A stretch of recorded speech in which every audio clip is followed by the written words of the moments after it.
Hey, everybody, welcome back. It's the SCB Steelers Podcast presented by DEK Roofing Incorporated of South Florida. Very, very proud to be part of the Variety Sports Network. And we are coming to you live from the Frank Walker Law Studio. And just a quick shout out to Brandon at Variety Sports Network, because when I logged on today, 20 minutes ago, the entire login was completely different. And so I texted Brandon real quick, and he kind of explained what was happening and got me hooked up. So I'm kind of flying by the seat of my pants a little bit here, but with my vast podcasting experience, I will be able to handle this. Ian and Scarps, welcome, gentlemen. I have not heard from Bernard in quite a while. I don't know where he is. Giovanni Bernard. Gio Bernard. Quick shout out to the freak who saw my YouTube short promoting the show this week and referred to me as Friar Tuck. So only the freak. Who the hell knows? He's probably lighting up the bong right now or something. But anyway, good to see everybody in the chat. Hello to Melvin and Aaron. Dom is in. Tom, the Godfather. Who else we got here? Okay, awesome. Great to see everybody. And I always encourage, if you're listening and watching, jump on in. We love to have you. And if you just want to sit there and enjoy and laugh at us, well, you're more than welcome to do that too. We actually prefer it. It makes us feel better if you laugh at us. That is true. Yeah, exactly. Yes. We're old enough. We can handle it. We don't get in our feelings like other generations, perhaps. I digress. Okay, gentlemen, the schedule's out, and Ian, I must say, I thought of you immediately when I saw this schedule, and you know why. How many 1 o'clock games? 1 p.m. games. Yeah. Home games are just overall. It's overall. Quite a few. I think there's 9. I think 6 or 7 overall. 9. Yeah. At least 5 of the home games are Sunday 1 o'clock games, which is vastly preferable for someone who goes to the games with season tickets. So it's that said, the whole schedule, like my complaint last year was that the schedule was made for the TV networks, and that was pretty true once again. It's just we weren't good enough to have to feel the wrath of that this year like some other teams did. Yeah, I mean, what Chiefs are prime time, like 5 in the first 7 weeks or something like that I see. I think, look, we all appreciate Patrick Mahomes and Andy Reid and everything, but I would have to say that's overkill. I don't want to see them in prime time that often, but again, I don't control the TV networks and the billions of dollars. Scarps, what do you think of that early bye week? I see Melvin's not a fan. I mean, first of all, this happens to some teams every year. It's that simple. But it's the earliest they've had a bye week since the 2013 London trip, I'm pretty sure. And I enjoyed that, but also I saw that Art said that they're going to do the same Thursday night fly out, practice there on Friday and play on Sunday, which I have some opinions about. But it's funny though that the year before that in 2012 they had a bye week 4. So you're right. So and with an extra game, I agree, Melvin. I'm not a fan of it either, but this happens to teams every year. It's unfortunate, and I'm pretty sure though that that if you have an international game, you do not have to take your bye the following week. I was just going to mention that. So to me, this is just as much on the Steelers as it is the league. So because if the league said, hey, we're going to put you week 5, and the Steelers were like, okay, I blame the Steelers for not taking advantage of it. But also at the same time, maybe it is a good thing to have the bye week then. But I mean, you're talking 13 straight after that. Yeah. What happened to this team down the stretch last year? So yeah, and Melvin, you're to your point, yeah. If you go back and look, like I believe Jacksonville over the past couple years has not elected to take their bye the following game. Scarps, when you take the opponent money line, but when you guys played in London, you were with the Steelers at that time. When did you come back from that game? So that's the other thing is that you had to get special clearance from the league to fly out that night, and we did. That's what I wondered. So most teams stay that night and fly out the next day. We literally drove right to the airport from the stadium, and I don't know if it was Heathrow, whatever airport. There's two, but whatever airport it is, and I remember on the way back. I mean, we lost. We got our asses kicked. Adrian Peterson destroyed us. And he's still running right now. Yes, Matt Castle had a good game against us. It was like just the whole LC Greenwood died. Like that's right. It was just a horrible game. Jared Allen ended Mike Adams' career. Yes. It was. I'm glad you young guys. I mean, remember it was an amazing experience. Like I will never forget it. It was the shortest but longest 4 days of my life. Like it was so fucking quick and all that happened. But I remember the funny thing was on the way home, for every so amount of people, they had to give you an extra pat down. And I remember I got picked, and Lamar Woodley was busting my balls, and then they picked him. And I was like, because I was just like, please just get me on this fucking plane. I want to go home, whatever. And then he got picked, so it's pretty funny. Oh well, it's always nice to see Ben arrive with his middle finger up. Welcome in, Ben. Just real quick, I'm in the middle of a tornado watch right now. So if everything just goes black all of a sudden, it's not aliens, it's just the weather. But so far so good. So we're going from there. Ben, welcome in. We're just talking a little bit about the schedule and really we were talking about the trip over to London and the fact that this year with going to Dublin, the Steelers have elected to take the week 5 bye, which I don't think any of us are crazy about. No, I always prefer a later bye. Ask for a Monday game instead, man. What the fuck? Right. That too. But they're going to have that week 5 bye.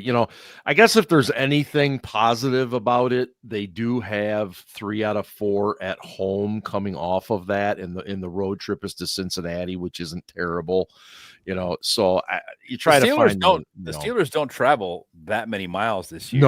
No, they're 9th fewest in the league. Which is, I mean, for them, it's good, especially considering you have that one long road trip to Ireland. Mm-hmm. The thing that, well, one, wacky things always happen in those international games. And 2, they're not making any adjustments from the last time they flew out there and played the Vikings in London. Right. And the debacle that ensued after the fact, it's like, you're going to do the same thing, same travel schedule again. Why? That didn't work out, man. Here's a guy that was late to the podcast. Well, sorry. Scarps covered that. No, I was just teasing. I just said you're right. Somebody needs to drive that point home. Yeah, StreamYard was not cooperating with me. No, it's a whole new login. And it was okay. It just kept telling me, we can't see your mic or your camera. And I'm like, okay, well, I can see my camera. It's right there. Yeah. And I can see myself. So what the fuck? I'm going to take the rare step here for a moment. The host has to excuse himself to go get his power cord, or we're definitely not going to be on the show. So we would still be on the yourselves. Show. Mark, do you remember? He doesn't. When he comes back, I'm going to remind him of the original overtime. Yeah, he was gone, and it was fine. It worked out fine. It worked out great.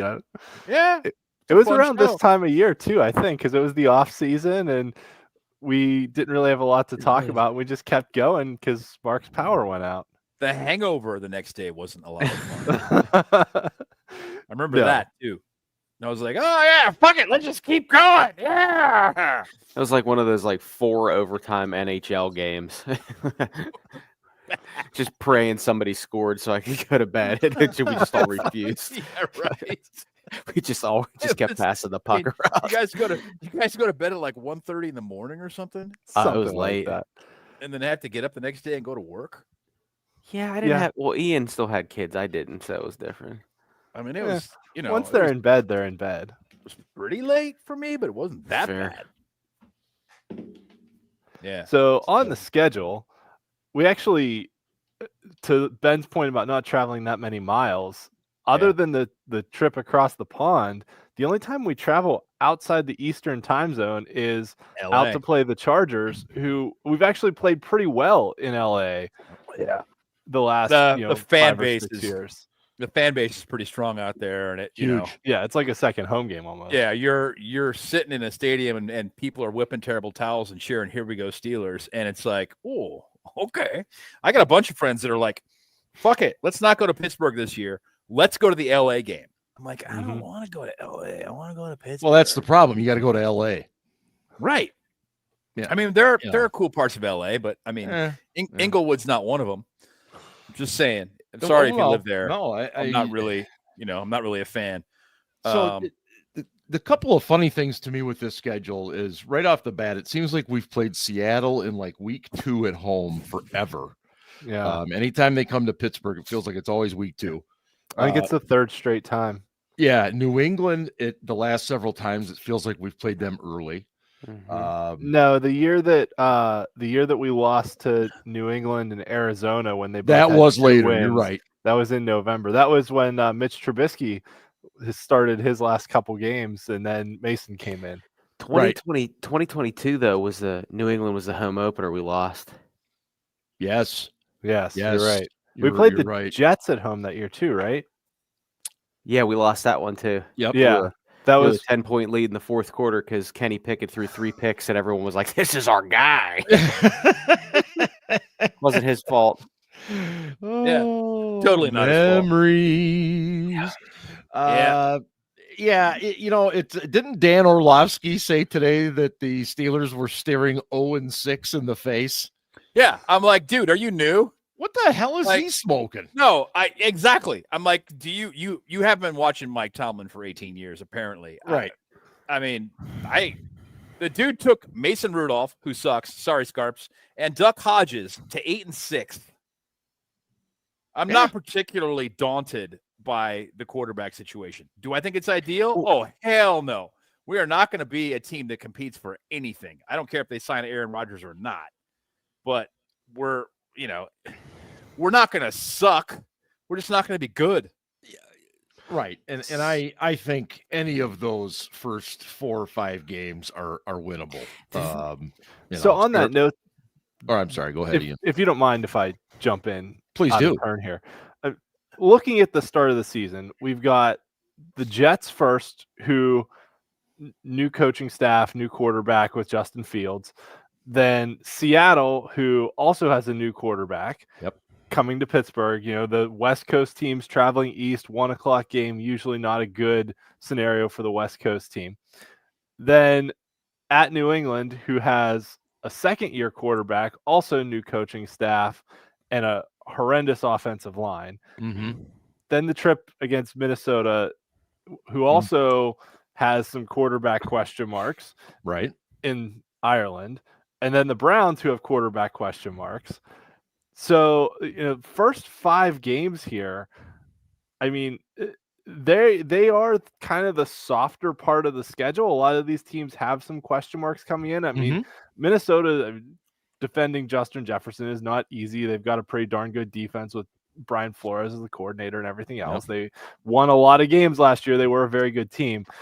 But, I mean, I could see us starting 4-2, 5-1, something like that. But then the back half of the schedule gets really rough. And I'm looking at this and I'm like, I could easily see them going like 1-7 or 2-6 the back half of the schedule here.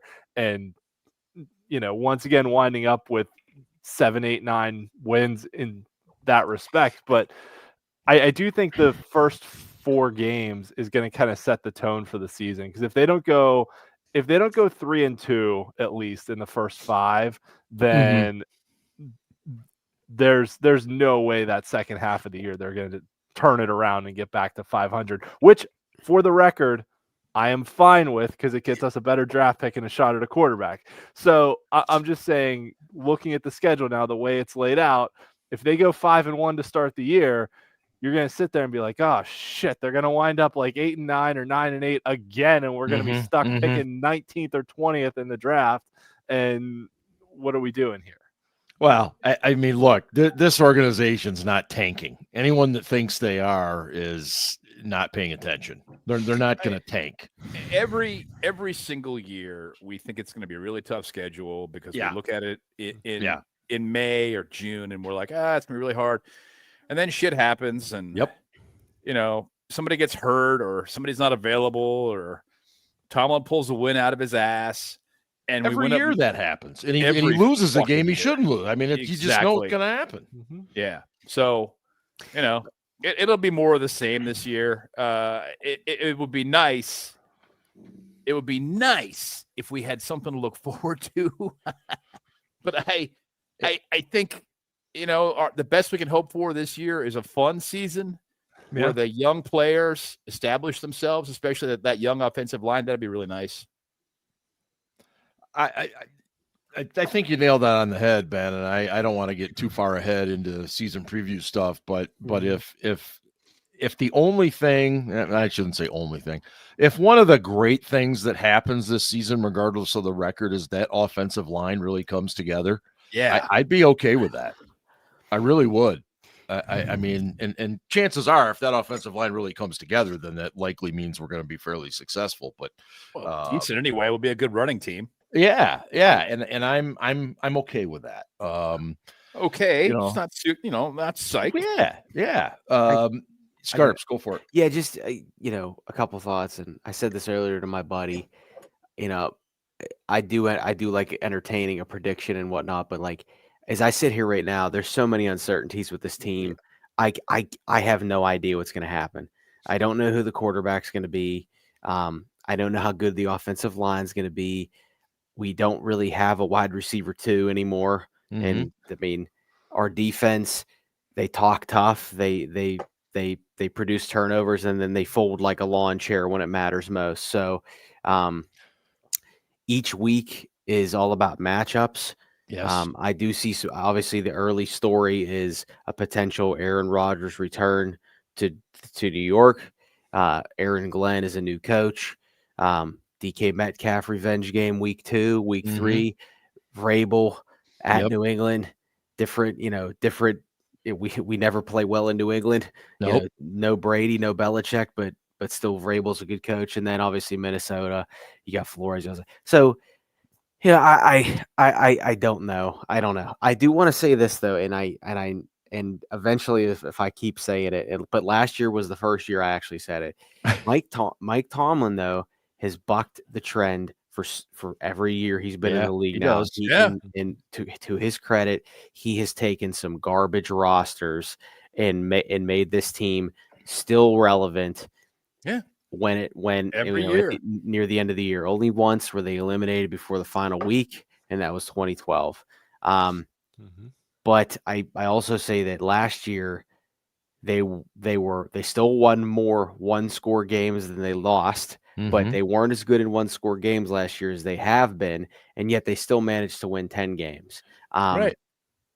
But I think this team. I think there's way too many question marks as we sit here right now. No doubt. But if you're absolutely right. You got the first quarter of the season, then a bye week, and then a 13 straight week second half. And I just people are gonna. That's the other thing. People are gonna get hurt. What the Steelers experienced last year was like what other teams experience all the time. Like they had all these injuries and they still won 10 games. Again, that's kudos to Mike. I'm not going to take that away from him.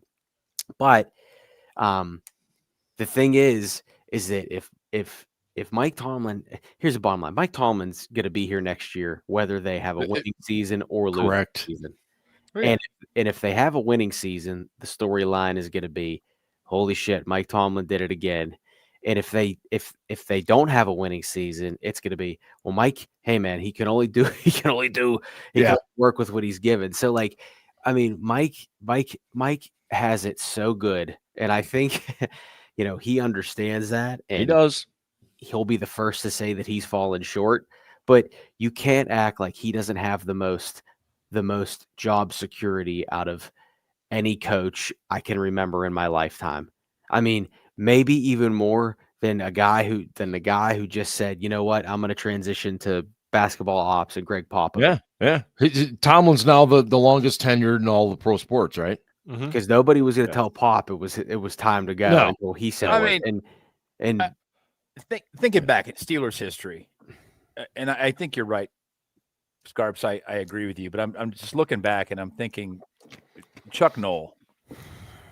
Did Chuck decide it was time, or did Dan convince him it was time? Because at that point, the game clearly had changed, and Chuck hadn't. And I wonder, we've talked about this before on the show, I wonder if Mike is going to change, or if the game is going to make him eventually irrelevant. I don't know. I don't know what's going to happen, but I look at Bill Cowher, and toward the end of his tenure in Pittsburgh, he changed. He did. He loosened the reins on the offense, and he let them throw the ball more, and he specifically let them throw the ball to set up the run. and then he started winning championships, and it's like, okay, well, dude, you got a good team. You made all this work. That's great. Now you're going to retire. Okay, great. That's fine. But it worked. It was a good recipe. And go ahead. Well, I'm getting way off the topic of the schedule here, but it's okay. And you mentioned, you mentioned Noel and maybe not changing. What if I said that in those last two Super Bowl victories they had, that he did change, and then threw the ball a lot more? He did. Is that? I hate to say this, but one, he had the personnel for it because he drafted Lynn Swann and he drafted John Stallworth. Absolutely. And he had Terry Bradshaw, who had a cannon. Yep. Terry had a stronger arm than Ben. Oh, yeah. Terry could fling it. I mean, it was just... Yeah. So he had the guys, and he just took advantage of it because the league was changing. They'd changed the rules to favor passing specifically because of one of his cornerbacks in Mel Blount. So, in a manner of speaking, in the late 70s, the chains were off. Yeah, and that's a very good, valid point too. You couldn't beat guys up anymore, and Chuck was a guy who just recognized an opportunity and went, yeah, let's throw it more. So he did, and they were successful and won a couple more championships. So I agree with you. But then in the 80s, he was forced to fire a defensive coordinator. Yep. Who later on became a Super Bowl winning head coach, Tony Dungy. Dungy. He was forced to make some other changes to his staff. It's ironic that Tony Dungy and Mike Tomlin are very, very similar. Yeah, it is, isn't it? Schottenheimer coaching tree. Schottenheimer. Ian, you wanted to make a point. Yeah, so just as a follow-up to what Ben said, I do think Mike Tomlin has changed a few times throughout his career. That, when he started as head coach and had Bruce Arians running the offense, it was much more of a schoolyard kind of offense. Then they recognized, hey, we have a franchise quarterback. We don't want his career to end 5 years early because he's getting killed back there and sacked 50 times a season. We need to protect him. And they did open the offense up quite a bit under Todd Haley. They had some of the best offensive years when Haley was here. It just unfortunately had some of the worst defensive years at the same time, which Todd Haley did not coach the defense, so it was not his fault that they were asked. Well, and he had a catastrophic injury to Mr. Shazier, which actually just put a hole in the middle of that D. Right. But thinking about those, mid 2010s teams, right? Like Tomlin was going for 2 a lot more often. He was a lot more aggressive because he had the personnel to do it. I think the last few years he's gotten super conservative because he realizes the personnel sucks. And he's like, I have to do what I can to win with this roster. And the only way I can come up with that is to try and run the ball and bleed the clock and just hope we can pull out a victory in the end. Yeah. And to his credit, they've done it more often than not. So I think to Ben's point about, Tomlin needing to change, if we landed a quarterback and if, Caleb Johnson turns into the second coming of Derrick Henry, and, I think we'll see some different styles of coaching and maybe some more aggressiveness out of them if we find, a franchise quarterback and have a good running back and a quality defense and all that. But Glad hits the nail on the head in the chat. Turtle mode. That's exactly what it is. I would like to retort. Yeah. A retort. I love a good retort. And I think that Scarpino is gonna retort as well. He probably will. All right. Where I'd like to see Mike change is one, letting go of the offense. Okay, if you want to pick the starting quarterback, I get it. You want to be the guy who makes the calls on who's actually going to play. I understand. But take the chains off. Let them do what they need to do. As far as this offensive coordinator goes, not super excited about the guy. I'd like to see a younger guy who's got a little more modern ideas, a little more progressive ideas on offense. I don't think that Mike really has embraced that, and I'd like to see him do so. And it's too late. You can't go back and unhire Arthur Smith. What I will say about Caleb Johnson is, even if he does, and I don't think he has the same style as Derrick Henry, but he's not in Derrick Henry's class. Okay, he's just not at all. I was just hypothesizing. Yeah, let's just say that he's good, not great, but good. Yeah, good running back, and that he's respectable, and we get a good running game all of a sudden. Looking back at Arthur Smith's offense, the only time it's ever worked well is when he has a good wide receiver 2 as well. Corey Davis. Or at least a competent one. And we don't have that guy right now. And if you're counting on Roman Wilson to step up and be the number 2 wide receiver, dude, that ain't happening. Even if he's healthy, knows the playbook inside and out, he's a slot anyway. He's a slot. Exactly. Yeah. He's a slot he can play a little outside, but he's not a guy you want playing outside all the time. Right. He's not a guy who's going to stand up well against press. He's just not. Real tiny guy, 175 pounds. I'm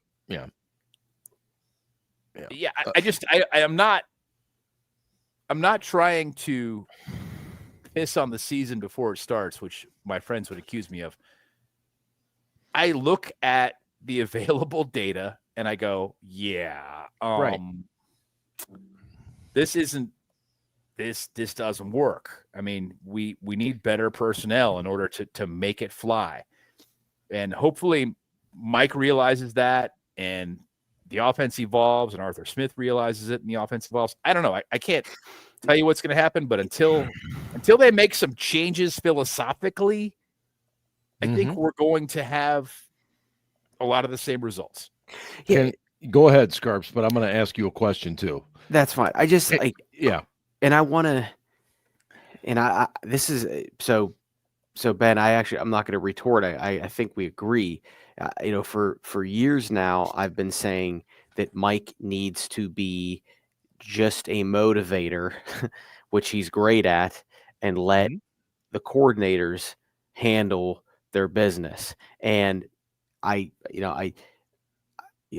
Campbell is a good example of that. Now, Dan Campbell has not won a Super Bowl. No. He was close, but Dan Campbell had Ben Johnson, who just got a head coaching job, and Aaron Glenn, who just got a head coaching job. And I'm sure Dan Campbell has the final say, as we all know he likes to go for it. But I believe that Dan Campbell, let his coordinators do their jobs, and he didn't get overly involved. And I feel that Mike Tomlin has a little bit too much say in that, and that Mike knows that he needs to keep a lid on it on defense because his offense is not good enough, and that is an outdated philosophy. Yeah. Now, as much as I like that they traded Pickens, they traded away a potential key piece of an offense that has struggled even when Ben was here for a year. Right? Okay, but so yeah, I would like Mike to delegate, but I don't think that's going to happen. Well, it's funny you mentioned the Lions, because I can tell you right now, people around here are terrified. They think that losing their coordinators and having the league's toughest schedule, they're screwed. Ben Johnson is a really good coach. But he is. We know Aaron Glenn's a good coach. He left behind guys that can run that system, though, I think. Oh, absolutely. And one last thing, and this is why I was so persistent on X when they hired before they hired Arthur Smith. And obviously they did hire Arthur Smith, and I didn't like it because they only interviewed 3 dudes. Yeah. And one of them was Arthur Smith, and they hired him. Yep. They interviewed. I think that's all they interviewed. They interviewed Arthur Smith, Gerard Johnson, and then Pep Hamilton. I think that was the third. I remember Pep Hamilton and Smith. I didn't realize they interviewed 3 guys, and they hired Arthur Smith. And I was, and everyone on X told me that, every jerk off on X had to tell me that I don't know ball, and I'm only naming these guys because they're, the media told me that. When it's like, no, I looked at the success of guys like Clint Kubiak. I threw names out there. I even said Brian Greasy, and because I'm sitting there thinking, I would rather they hire a dude who's getting promoted. It's his first offensive coordinator job, and he's like, you know what? I want to knock this out of the park. I have some innovative ideas. Hey, Mike, you were once an unknown, and you fucking were, you won a Super Bowl with Tampa Bay. You got promoted to DC at Minnesota, and then you eventually became the head coach of the Steelers. That's I have big dreams, man. I want to get this and you know what? They made a safe hire. Yeah. They made a safe hire with Matt Canada. They made a safe hire with. They didn't make a safe hire with Matt Canada. No, not at all. I'm sorry. Matt Canada was hired as a quarterback coach, quote unquote, passing game coordinator by Art. That wasn't a fucking safe hire. They shouldn't have promoted him either. And then he got promoted. That was a safe promotion. They promoted Matt Canada because Art wanted him in place because somebody told him he'd be a good offensive coordinator. Art doesn't know shit. I think I'm gonna fall in the middle here and say I agree with Scarb said it's a safe hire because he was in house. Okay, but I also get what I'm saying though. Like they didn't look outside. Like they're so afraid to make a mistake. Like Kubiak and Johnson were upfront about the fact that if they were going to move, they wanted big money. Like Ben Johnson straight up said, if you want me to be an offensive coordinator, I want $5 million a year. To be your OC. Well, I can't do that.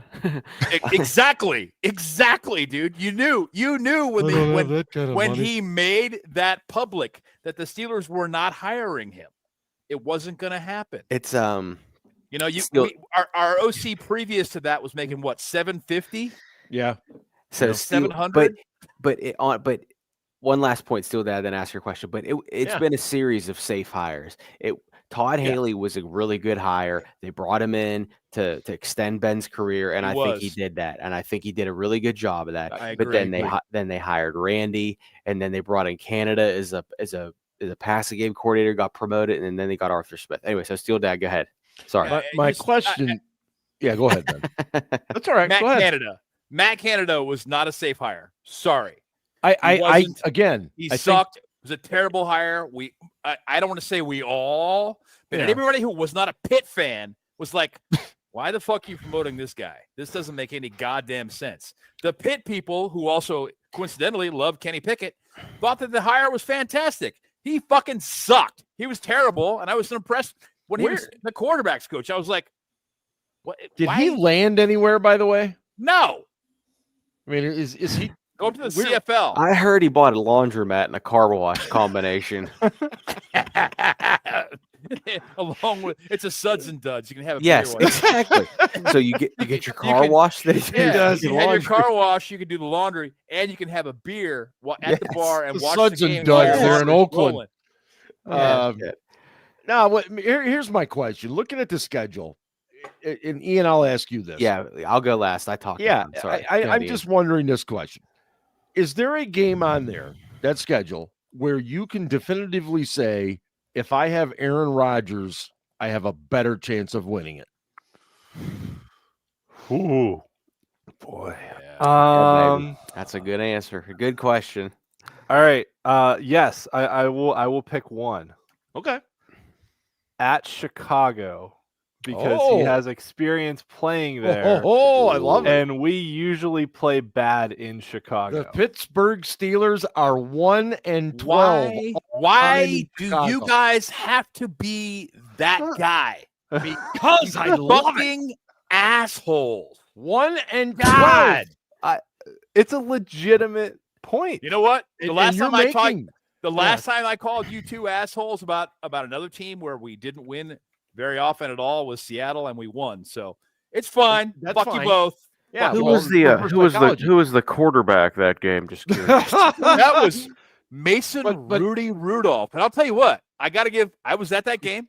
He played well. And he didn't just play well. He hung in. The pass rush was fierce. They were coming at him as fast as they possibly could. And he was hanging in there and taking hits and delivering the ball well. I got to give him props. He won a big game that I didn't think he would win. Ian, you were making a great point till I got all giddy about the record in Chicago. Aaron Rodgers, you say that's the game that if they have him, he could win. The question you asked was, is there one game on the schedule that you're better off with Aaron Rodgers than, say, Mason Rudolph? So the game at Chicago is the one that I am picking. Yeah, I love it. And that's why I asked it, because of his record there, his just overall dislike of the Bears and everything else. What about games against Cincinnati where you're going to have to score points? I mean, are you better off with Mason Rudolph? You better off with Aaron Rodgers, who might be able to. I don't know that it matters. Cincinnati's defense is so fucking bad that it's going to be a horse race. You might be right, and I'm just throwing spaghetti at the wall here because I think, as we've said all off season, is there much more than maybe a 1 or 2 game at most difference between Rudy and Aaron Rodgers quarterbacking this team? No, I agree. No, there's 10 million extra for 2 wins. Yeah.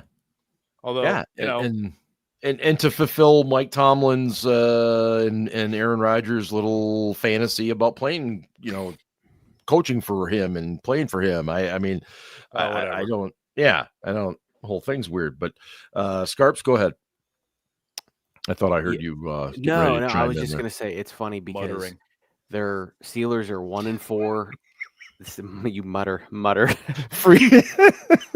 If the whole line sucks, holy fuck, Rodgers will release faster than Ian on prom night. Damn, Ian didn't even go to prom, so. Oh, really? No. Wow. Probably a smart move. You weren't missing. Wow. How do you feel? It's always funny because Steelers Freak always says really funny shit right before I'm about to talk. And it's like anything I say after he does seem to come in right ahead of you. Right. No. So, but oddly enough, the Steelers are 1-4 at the Jets in their last 5. Yep. They're 1-6 at New England this century.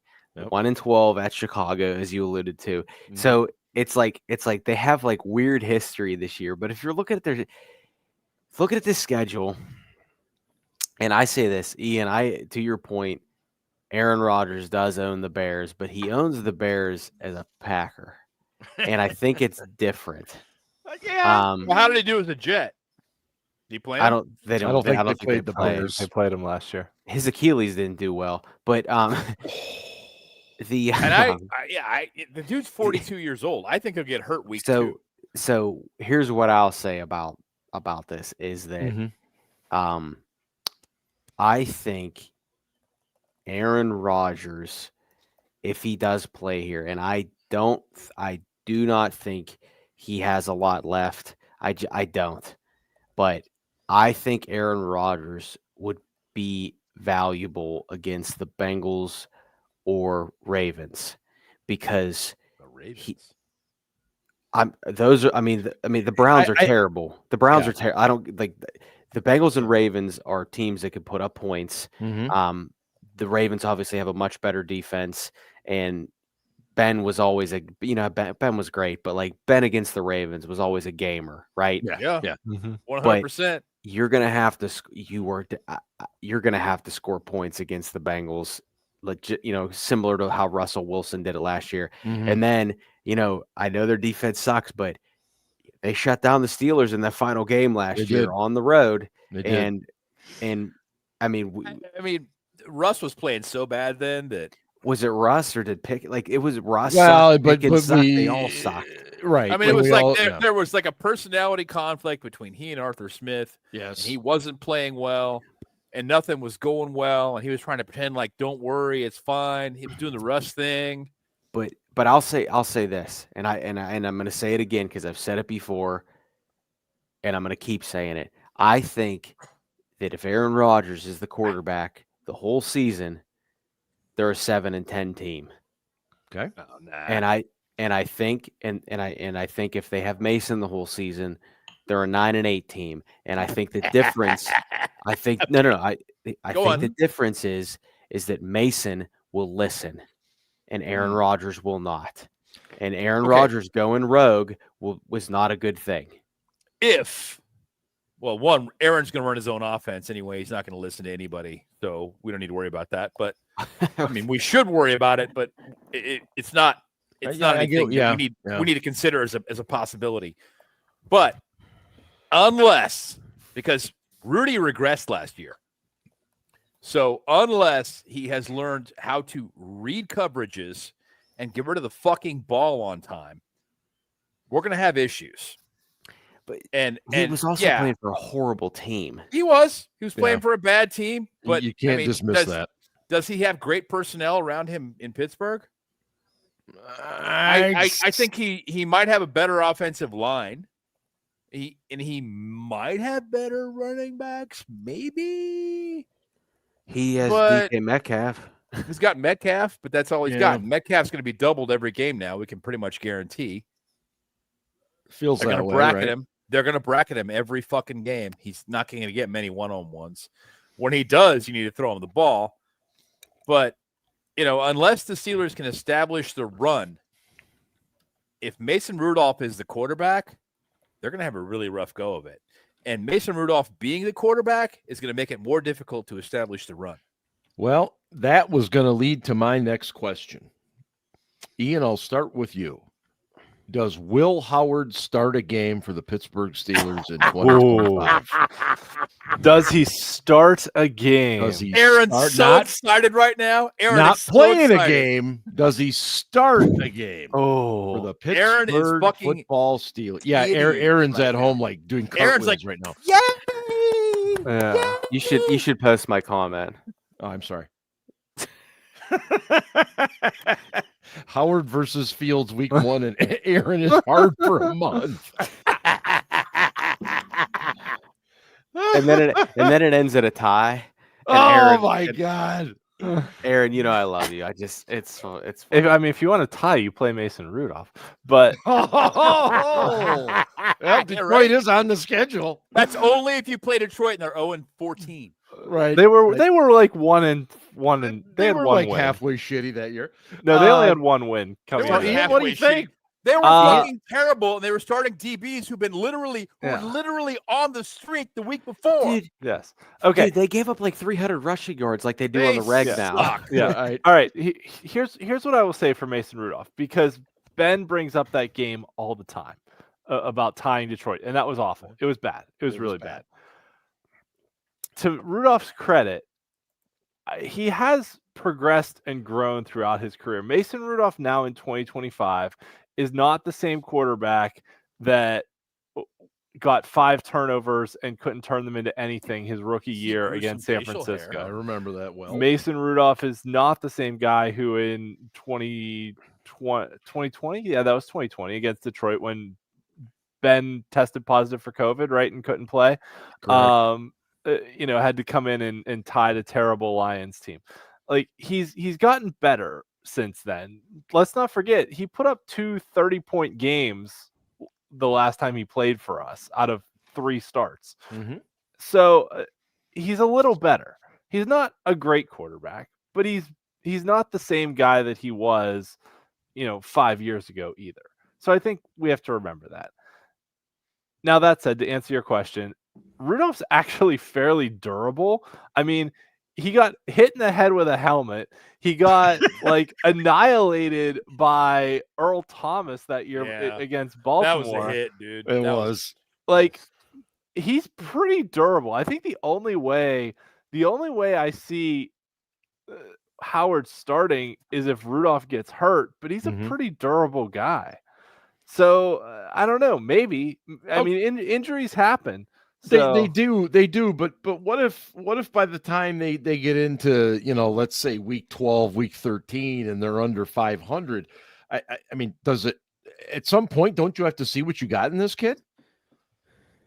No. I mean, I think it depends on how he's playing in practice. He's a 6th-round pick. He's a 6th-round pick. Yeah, I get that. But you're not going anywhere. Mason Rudolph's not your guy next year anyway. You might as well see what you got in Howard. I think all right. Let me go back to that's this. I think Brown's the only way thinking. Nah, I think you got to see what you got. Other than an injury, the only way I see Howard starting this year is if we're already eliminated from the playoffs and it's like week 16 or 17 and there's nothing to play for.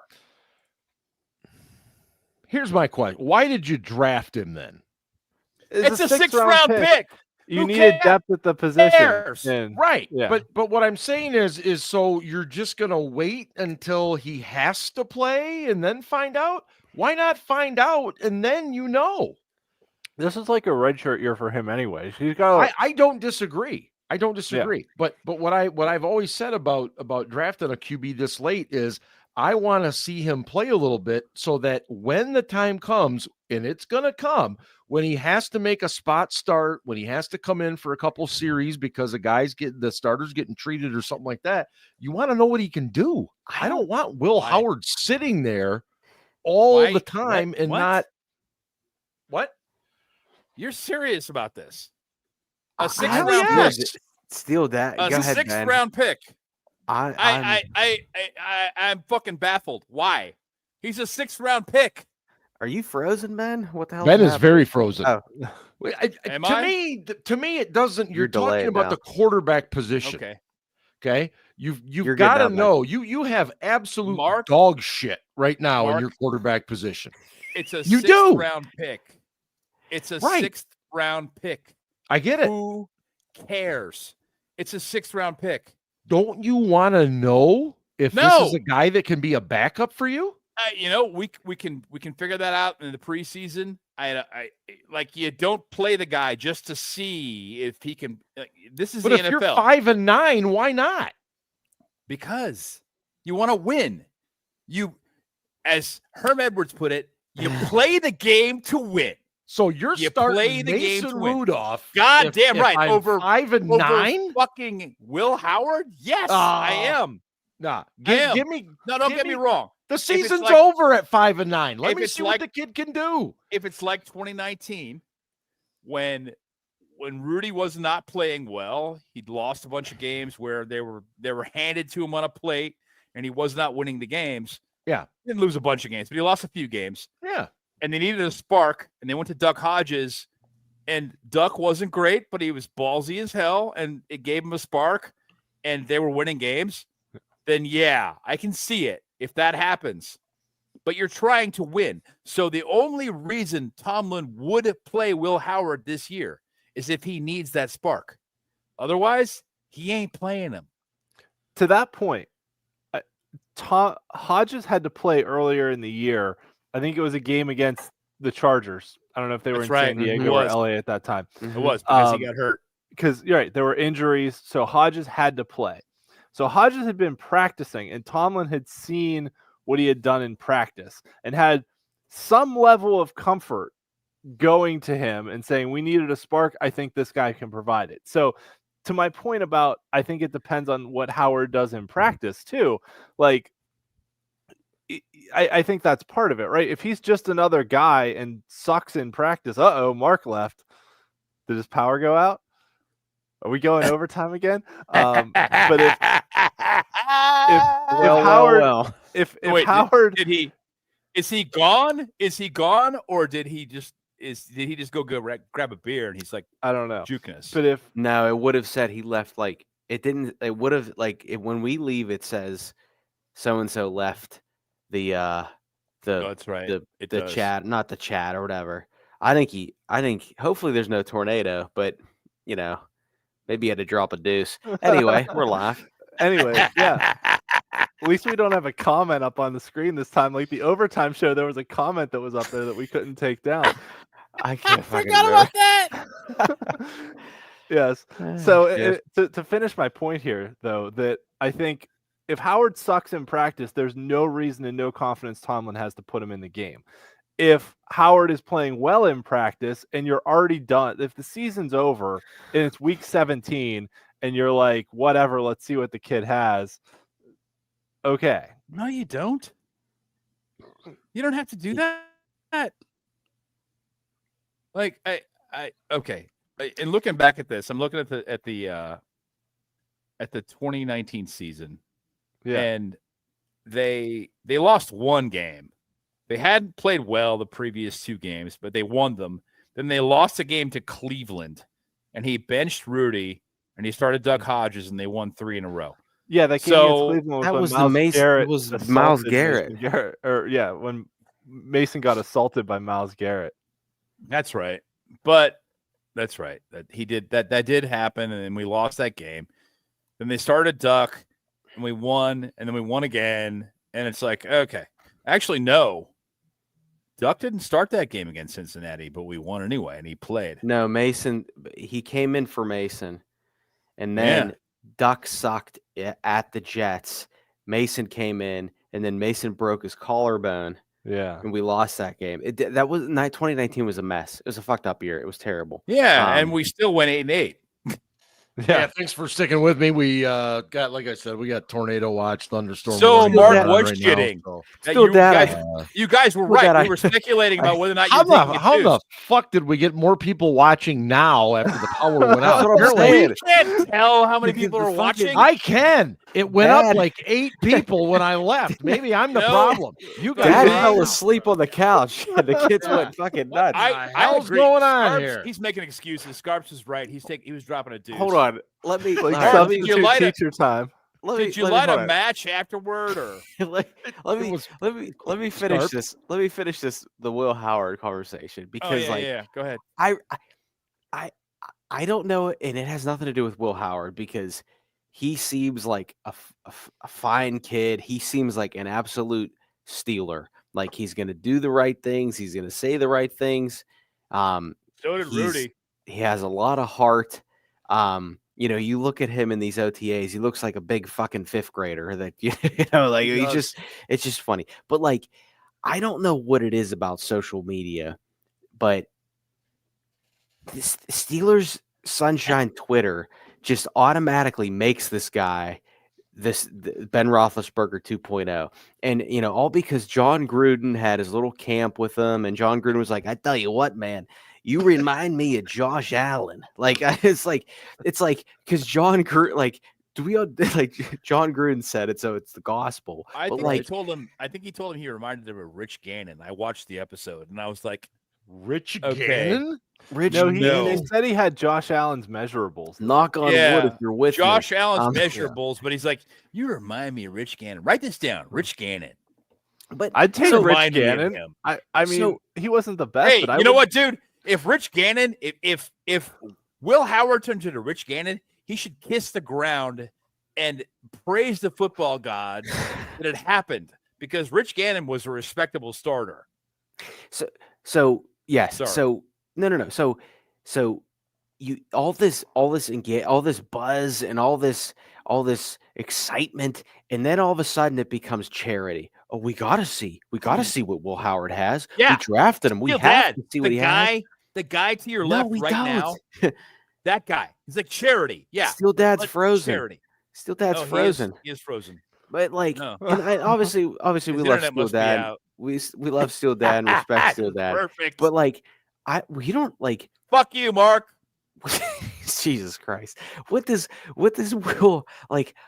What has Will Howard done at this level that makes him have to like deserve reps or snaps? Like, what is happening? Nothing. Anyway, it's just like. Give me a second. Internet down. Oh wait. Yeah. Okay. On that note, though, about the draft class, I do think Caleb Johnson's going to see some serious time. I think he'd be the starter, actually, which doesn't really shock me. But I think going into camp that Jalen will be the starter, as he should be. Should be given an opportunity to win the job. But I think that Johnson will win it. I keep looking at this dude, and I'm like, there's no way you are 6'4" and you weigh, 6'1" and you weigh 224. Did you see the kid? He is lean, skinny. I'm like, he's lean. You know what it reminds me of? Le'Veon Bell.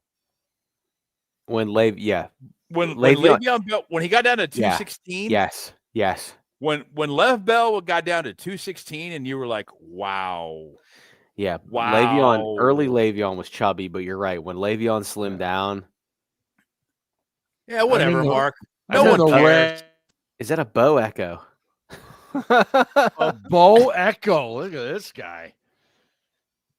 Well, you're still here. I am. Did you have to sign back in, or? No, I just keep refreshing, and then I just have to let myself back in. But it is fucking pouring, as they say. Oh, good times. Good thing you're in the basement. I am. I mean, but that's how bad it is. I'm in the basement, and I can hear how loud it is. So what happens when the earthquake / hail, tornadoes, whatever, hit your house? I don't know. Did the Great Lakes overflow and flood the city, or what happens? Not here, but yeah, we will get some river flooding. Thankfully, I'm on a bit of a hill, so it just is going to go all right down. But that's good. That's good. Yeah. But okay, I'll try this one more time. Aaron is celebrating that it's not hitting them.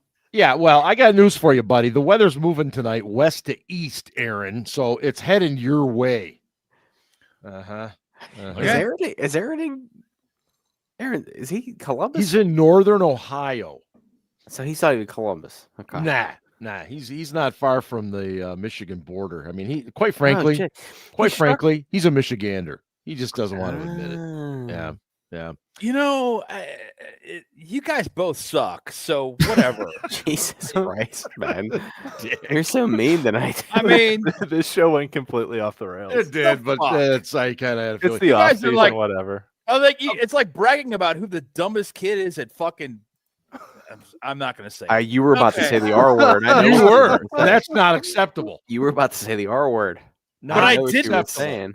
You could say on the short bus. People know what that means. That's also true.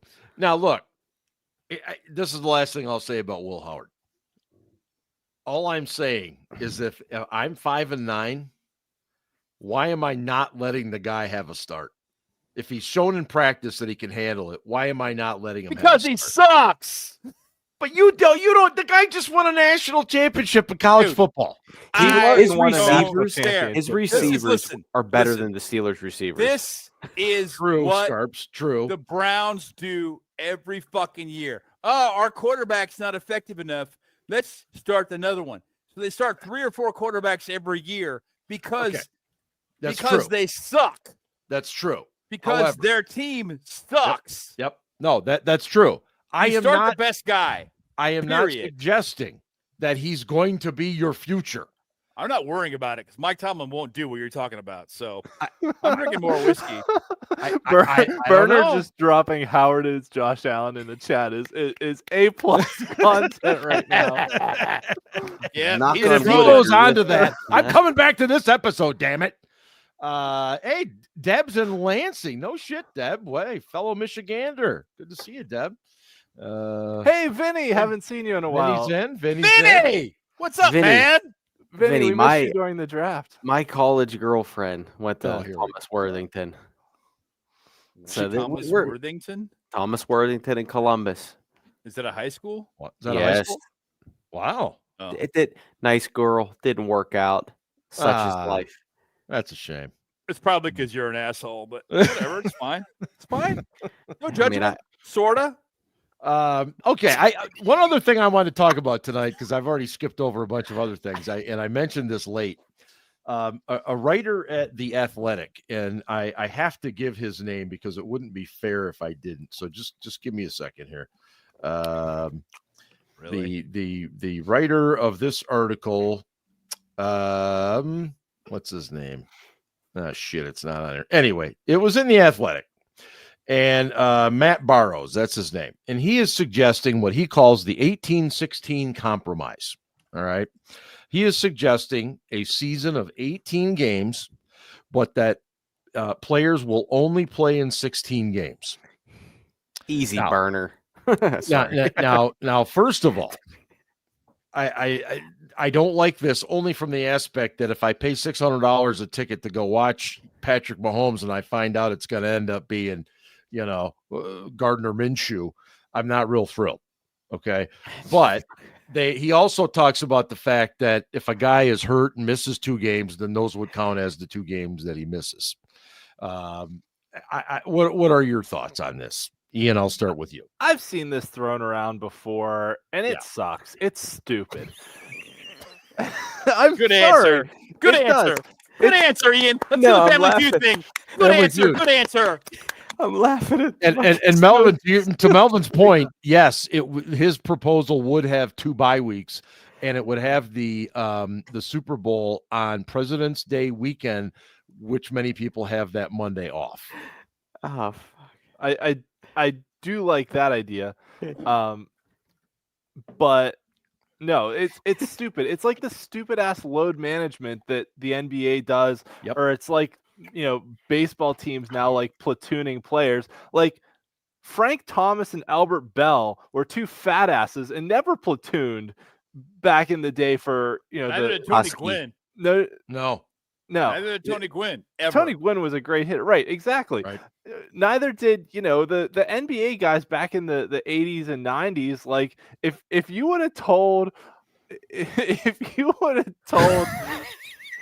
like Magic Johnson or Larry Bird or even Kareem. Like imagine going up to Kareem Abdul-Jabbar and be like, "We got to manage your load here."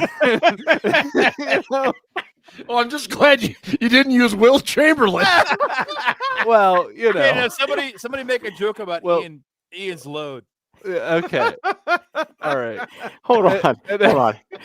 Go ahead. I'll make this afterwards. No, I'm just saying, like, it's stupid, and Mark's point's exactly right. Like, you buy a ticket to go to an NFL game, you mostly expect you're going to see starters, and if there's like a chance that they might not play, that it's like, well, I don't, it's also burner, or I have excellent load management. Ian couldn't pull out of his driveway if he tried. So at any rate, it's dumb because it's forced, right? Yes. Like fucking dying. Like what's happening in baseball or in basketball now, it doesn't happen in hockey, which is a much more physical sport. Like they don't do load management in hockey. They do not. Like Crosby and Ovechkin are almost 40 years old and are still playing 20-25 minutes a night. But it's the problem with it is it's forced, right? That it's not in baseball it's a strategic decision that you're like, oh, this guy doesn't hit as well against left-handers, so we won't play him. Which whatever drives me insane. Right. Melvin. I'm not even paying attention to the chat. I'm trying to make a point here, and you guys are just killing it over there. It's like we got overtime during normal hours. Ian is like the mail at Christmas. He just keeps coming. That's true. Fantastic episode. Ian, I give you a shit ton of coming. credit. Let's You're go. trying to answer the damn question, and these guys are being a bunch of I don't juvenile even- delinquents. I don't even have to do Casey tonight. This is beautiful. Let's fucking do this. Oh, shit. Oh my God. Well, okay. So Sorry, guys. Yeah, it's dumb because it's forced, right? You're Yes. forcing teams to sit guys certain games, so they have to make those decisions. Yeah. Like, if you want to sit a guy for a game, okay, but at the same time, I'd rather see an 18-game schedule. If you're going to go that route, increase the roster size to 75 guys. Have 75 guys on the active roster. bingo. Something like that. Give guys more opportunities because there's going to be injuries and things like that. So there's different ways to do it, but it's really dumb and bad, I think. Well, and honestly, I've said for a while, it's going to 17 games is here. The cat's out of the bag. They're not going back because there's so much money in it. Right. But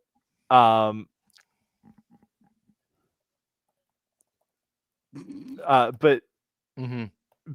the ideal 17 game schedule, and they're getting close to this, is 8 home games, 8 away games, and 1 neutral site game. And whatever that neutral site game is, whether it's an international game, whether it's the Browns and Bengals playing at the Shoe, or whether it's the Steelers and Eagles playing at Penn State, or someone else hosting a game, fine, whatever. Some neutral site game for the for that 17th game is probably the ideal. 17 games, having another bye week in there, they could stretch the season another week. They could make it another week and just add another bye week for everybody. I don't think anybody would complain about that. It's the idea of adding another game and then making players sit out 2 of those games. It just doesn't make any sense. Yeah, that's a good point, Vinny. I mean, imagine going to a guy and saying, "Sorry, man, your streak's over. We got to bench you tonight this weekend." Yeah, Charlie, I don't disagree. I'm sitting here looking at Michael Jordan's stats, and I realize he's a bit of an outlier here, obviously, but 82 games, and even in his final season in Washington, the dude played 82 right? games. You Holy look back shit. at Kobe Bryant when he tore his Achilles, tried to go back in the game. Yeah. He was like, "Just tape it up. I'll be okay. I'll be able to deal." He tore his fucking Achilles. Yeah. Let me finish the game because it was 3 minutes left in the fourth quarter, and he wanted to win that bad. Is it the athletes, or is it the owners, the managers, the coaches? Because I don't necessarily think these players are like not tough. I just don't get it. No, I think some of these guys are. Do you? Because I try to give them the benefit of the doubt. LeBron James did play with a cold. Well, like in each, like, I want to say this, each sport is different. Right? But like, sure. I mean, you see these hockey dudes get 4 teeth knocked out, and they leave in the in the middle of the first period, and they come back in the second period, and they play. Like, and I know I it's totally different, but like. I'm sorry, but some of these NBA guys, these NBA guys get paid. Like, they get huge money, super guaranteed money. big bucks. Yeah. So to the 18-16 point, and this is I've said this. Here's another my soapbox hill I'm gonna die on. Yeah. I've said for a long time now, I'm fine with an 18-game season. That means it's an 18-game season, but it's a 20-week season. Yep. Because every team would have 2 buys. Yep. And I think a solution is around week 6 or 7. On week 6, you have the whole AFC off. So the NFC's playing. And then on week 7, the NFC's off and the AFC's playing. Mm-hmm. And then you do that in week 13 or 14 or something like that. Around.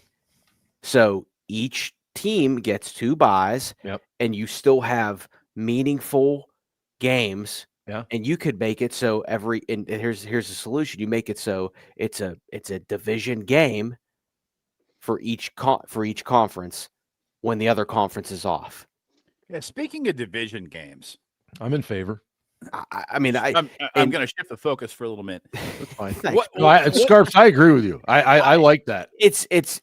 I think it's fair to everybody that way, Right. and that way there is no load management. You just I agree with 2 buys if we're going to do an 18-game season, and I do not agree with only playing guys 16 games. But I think it's a dumb idea, and the New York Times came up with it, which makes it even dumber. But sorry, I like the New York Times, but that's a dumb idea. Well, it's The Athletic, which is owned by the New York Times.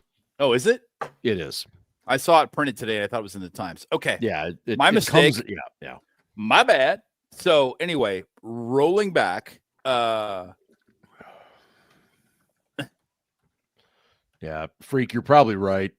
Because they're going to keep increasing international 100%. games. International games will be a thing going we'll forward. be playing at Antarctica within the next 10 years. Well, I don't know about that, but it'll definitely be Greenland and Iceland.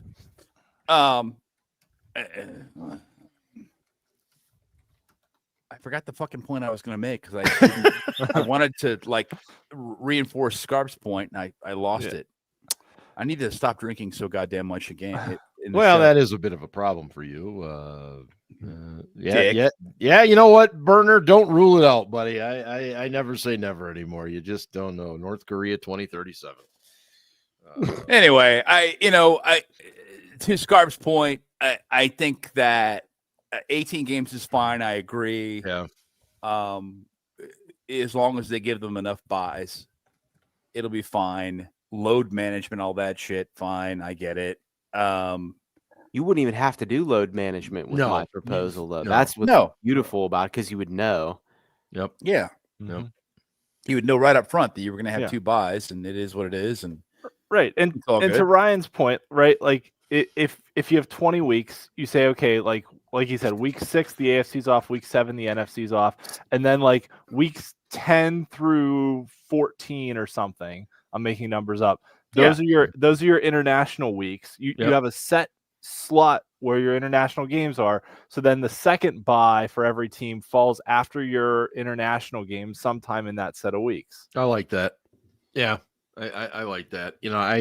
I think there's definitely ways you can do this. And I also think now, who do you guys? I know I'm shifting the focus just a tad here, but in December there is a week where I believe it's December 20th, where the NFL will play back-to-back a doubleheader on Saturday, but there's also 3 college football playoff games that same day. Yeah, it is. It's fantastic. Now, here's the thing. Everybody's bitching, and everybody? Just fans, journalists, talking heads. The thing is that the NFL has always taken that weekend and has played games on that Saturday, because the college football season for the last 100 years was in between end of the season and bowl games. There was no more games on Saturdays anymore. And so the NFL started playing them there. So that's what they've continued to do. But now that they've got this postseason where you've got 4 weeks of postseason, so people are just wondering, who's going to draw better, who's going to get better TV and everything. I don't know. I think it's unfortunate that people are going to, have to choose between watching an NFL game. And obviously, if it's your team, you're going to watch your team.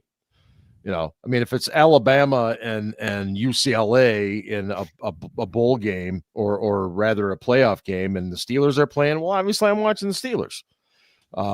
But people are just making a big deal about it. I don't know that it's necessary to do. That's my thought on that, which I can see is generating all kinds of conversation currently. Hater. Let's see here. What else? So I wanted to bring up the 18-16 thing, and I thought the guy had some interesting points, but at the same time, I don't like load management stuff. I just don't. But shut up, Aaron. And Mark doesn't have to worry about a Michigan. Yeah, that's actually true. You're probably right. I mean, but Michigan did beat Ohio State 4 years in a row and then plant their flag in the middle of the field. I mean, rightly so. Let's be honest. So does it really fucking matter? If you suck even more the team that sucks, you suck. I think you pretty much suck, Aaron. I mean, if Jack Sawyer was pissed off about that, wait till he experiences a 20-point wild card round loss.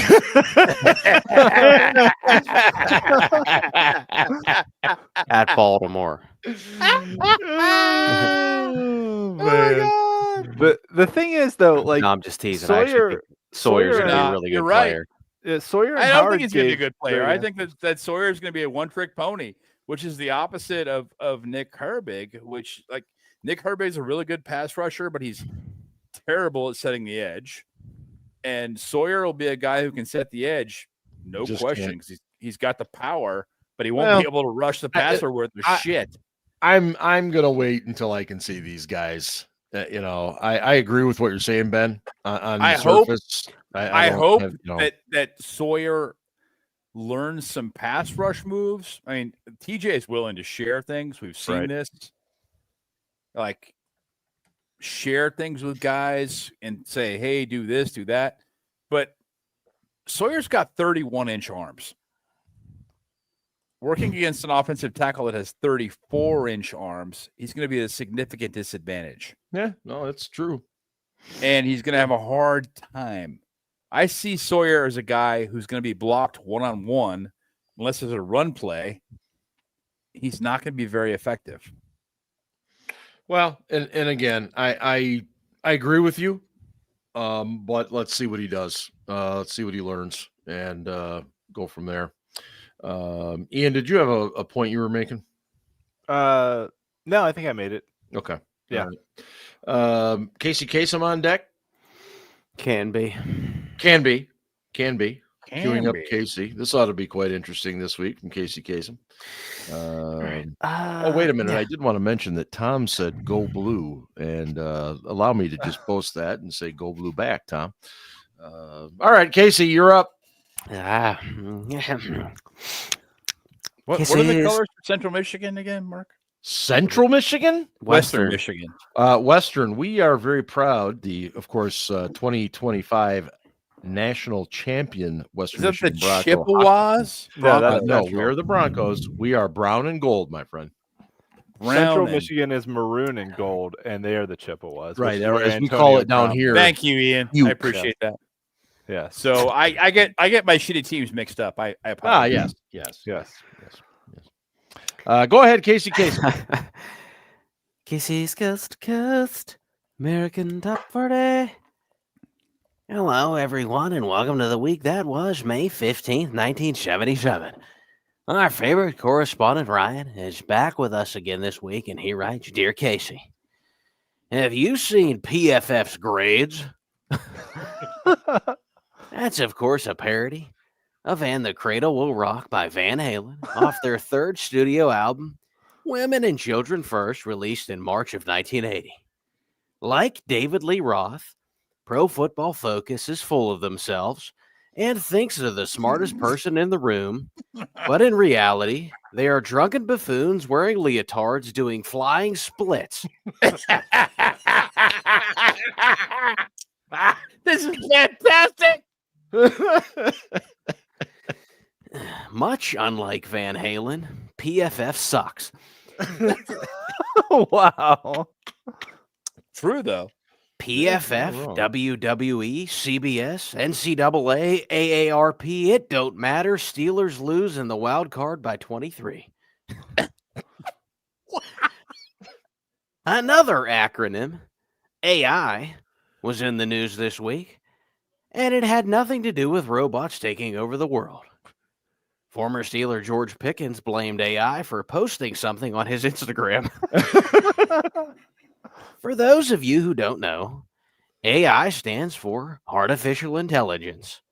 It's ironic that Pickens used the word intelligence because Pickens and intelligence should never be in the same sentence. Oh, damn! Stupid is as stupid does. Speaking of stupid, Casey, did you happen to see the Steelers' schedule release video? I haven't seen something that disjointed, confusing, and lacking any clear direction since watching a Matt Canada-led offense with Kenny Pickett at the helm. It was like watching the Steelers throw short of the sticks on every third down. It was like watching Tomlin punt on 4th and 1 on his own 46 in a home playoff loss to Cleveland when trailing 35-23. I would have loved to have been a fly on the wall for that schedule unveiling video brainstorm session. I got it. Nick Herbig, Keanu Benton, Laurel Highlands, and they're looking for Sasquatch. And without hesitation, the Steelers content director said, make it happen. I heard they wanted TJ Watt to be part of the video, but he was too busy trying to find a playoff victory. Oh, I'm so proud of myself for that. Anyway, seriously, it was terrible. It was. I know winning the schedule release means nothing, but for a franchise heading into a season of uncertainty, who is living off the fumes of past success, it's okay to deliver something engaging and enjoyable for fans. But they simply couldn't get it right. Well, Ryan, keep your feet on the ground and keep reaching for the stars. Nice. And keep your radio tuned right where it is. I have 2 spots this week to number 3. Here's Climax Blues Band with Couldn't Get It Right. Oh, that's a great Wow. Classic. I love that song. Great That was classic tune right outstanding. there. Man, that is totally underrated. Love it. Well, we had some power outages tonight. We had a lot of fun. We talked a little bit of Steelers schedule and all kinds of other shit, but it's the off season, kids. And the fact that everybody was here with us tonight just means that much more to us. Thanks everybody that was in the chat. Make sure you continue to check out steelcityblitz.com. Thank you very much to Dom and Cliff continuing to kick stuff out in the post-draft. Yeah, hi, B Smiles 84. I haven't seen you before. Thanks for jumping on. And yeah, thanks to everybody. And yeah, we're just going to keep right on trucking through the off season. We've got some cool stuff coming. Ian had a great idea. We're going to do our team of the 25 years, the first quarter of the century. We're going to do that probably, I would think, after the mandatory mini camp, kind of before we go into training camp, because usually that dead period is the worst of all. Let's hope it stays the worst of all, quite frankly. I'll give you guys a quick preview of that team. Cam fucking Thomas probably isn't going to make it. I feel good about that. He would be on the first team all STD team, but what about Jonathan Scott? Does he get a chance? Probably not either. Okay. Thomas. What are you gonna nice guy, though. Nice guy. Yeah, good fella. Anyway, make sure you check us out on our socials. And I'm starting to experiment with YouTube Shorts, but as Freak says, I look like Friar Tuck. So I guess I got to trim up my beard, maybe. Anyway, have a great one, everybody. We love you. And hey, go Steelers. Ravens suck.